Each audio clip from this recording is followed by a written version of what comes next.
Today, we're going to be talking about how to use ChatGPT or other AI tools to help you practice for your constructed response. That is the essay portion of your teacher certification exam.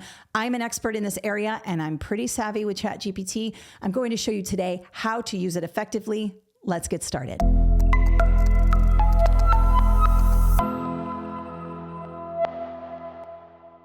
So today I'm going to use the example from the Praxis Teaching Reading 5205. You might be taking the Foundations of Reading 190 or 890. You might be taking the STAR, the STR exam, Science of Teaching Reading test.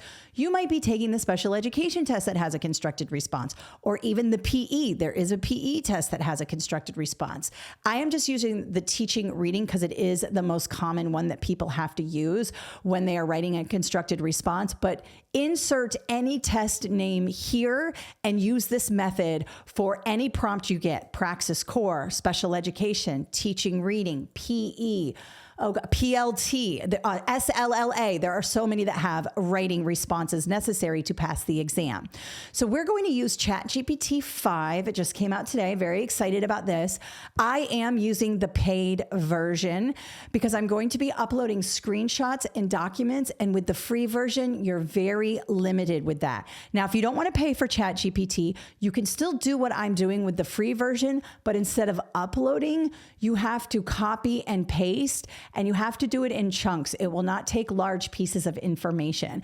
So if you're someone who really wants to use AI a lot, you're going to be uploading a lot of documents, I recommend just buying the $20 a month. But if you're trying to save money, you can always circumvent it. It's just going to take you more steps to get there. It's easier when you buy it. It's a little harder when you don't. Now, full disclosure, I am not being sponsored by ChatGPT or any AI tools. I just love it. I use it all the time in my day-to-day life. And I want to share those resources with you because it will make your life easier, especially as you prepare for your teacher certification exams. Okay, so based on the Praxis 5205 teaching reading, I went into the study companion. That is the document that ETS publishes with all the rubrics and everything it's looking for in the test specifications. And I screenshotted 5 pages that are specifically from the constructed response. Now, I'm not going to show you these because it is ETS property. They don't allow you to download just certain pages because it's a locked document. Some of their documents are locked, others aren't.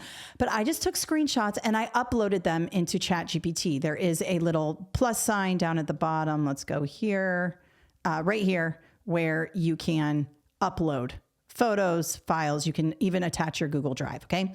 So I uploaded those and it's everything about the rubric for the 5205 writing, some sample prompt and some sample examples of the writing and their scores. Okay. So that ChatGPT has reference. And I basically, this is a very simple prompt based on the screenshots attached, the writing rubric in the screenshots and the below writing prompt. Please evaluate my essay. So then I gave it the writing prompt. And I actually asked ChatGPT for this writing prompt based on this, and it gave me a rather good writing prompt that was aligned to it. Now, remember, I always say, think like a test maker and start with the task first, work backwards. So I would read this prompt by reading the tasks first. If you're doing the open response for the Foundations of Reading exam or the STR, it might be in bullets. It'll say task, and then it'll have bullets there. Read that first, then read the scenario because you're going to have a better chance of understanding it. You're setting the purpose for what you're doing. It's just better that way. So you can see here, task 1 is based on the information, identify and describe 2 specific grouping practices that this teacher can use. In your response, explain the benefit. That's the rationale. I always talk about that, how you have to explain why you're doing it, why it's important. And task 2 is identify and describe the purpose of 2 differentiated instructional strategies. So you're going to use 2 strategies and 2 grouping strategies, and you're going to have to say why they're important, right? And then we go into the scenario, and you can see she's a 2nd grade teacher of 22 students. She has 6 kids who are on level, 8 who are a little bit below grade level, and the remaining 8 are very below level, and she has to differentiate, okay? And so it's asking the grouping and the strategy that you're going to use. Okay. So my first essay, I did it, I uploaded it, and here it is. You can see I'm just talking about pairing students. This is a little vague. I don't get very specific here.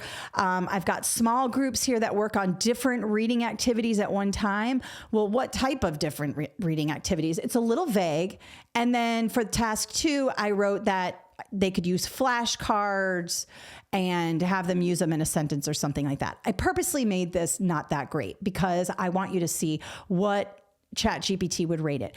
And it rated it a 1. So even though there was a lot going on here, I had 2 big paragraphs, I did a lot of explaining, I wasn't specific enough. It lacked specificity and detail. And so that was really important. I talk about that a lot when I tell you how to pass your writing exams, okay? Also, the activities weren't really aligned with what the student was struggling with. And so it docked me for that. Now, I went ahead and resubmitted. Okay. It told me how to improve, how to get a score of 3. It's talking about explicitly connecting the grouping to literacy goals. We want to link the strategies to research-based practices, right? And we want to make sure we use words like model, fluency, building automaticity, those good words I always talk about when we're talking about these exams, okay? So I said, okay, thank you. I've revised it based on your feedback. Please evaluate. And I revised it. And notice it's a little bit longer because I had more explaining I needed to do. But I always say it's not really about the length. It's more about the substance in there, okay? And you can see that it bumped me up to a score of 3, and it talked about what I did differently. All right. And it gave me a whole analysis of this. You can even ask it, okay, based on this, can you write me another prompt? I'm going to try this again based on the rubric and everything else. Can you write me a few more prompts? I want to try this for time and all of that. And it will help you. It doesn't always get it right the first time. With ChatGPT, sometimes you have to coax it a little bit. Like when it first did the writing prompt, it gave me this sort of lame writing prompt. And then when I uploaded the documents, it did much better. So sometimes ChatGPT can just go out into the internet and find something for you that's really good. Other times you have to give it a lot of context. And if you want a really good writing prompt and you want to practice with more prompts and you want it to really evaluate you like it would on test day, you need to give it the test specifications and documents and other information. You have to be very specific with it. But you can see by just a few screenshots, a pretty well-written prompt for ChatGPT and my example essay, it did a pretty good job in telling me what I was doing right and what I was doing wrong. Again, we want to use AI as a thought partner. So it's not just going to give me the right answer. I want to practice this because on test day, I'm not going to have ChatGPT. It's not going to allow me to use that tool, but I can use ChatGPT as a writing partner so that it can help me revise my essay so that when I go in on test day, I'm prepared. Now, of course, beyond ChatGPT, I have a ton of videos on my YouTube channel all about how to tackle the reading. I also have an online course for the teaching reading exam and the foundations of reading. And I have study guides and all of that. But if you've kind of worked through those and you still want some more practice, you can always get more writing prompts from ChatGPT. Or if you're trying to save money because everything's really expensive right now, you might want to just piece together your own study plan, and AI can help you do that. I highly recommend you use this tool, especially when practicing for your teacher certification exams. And then you can teach your students how to do this as well. They have a big writing exam at the end of the year, I believe, starting in 4th grade. They have to start writing on the state assessments.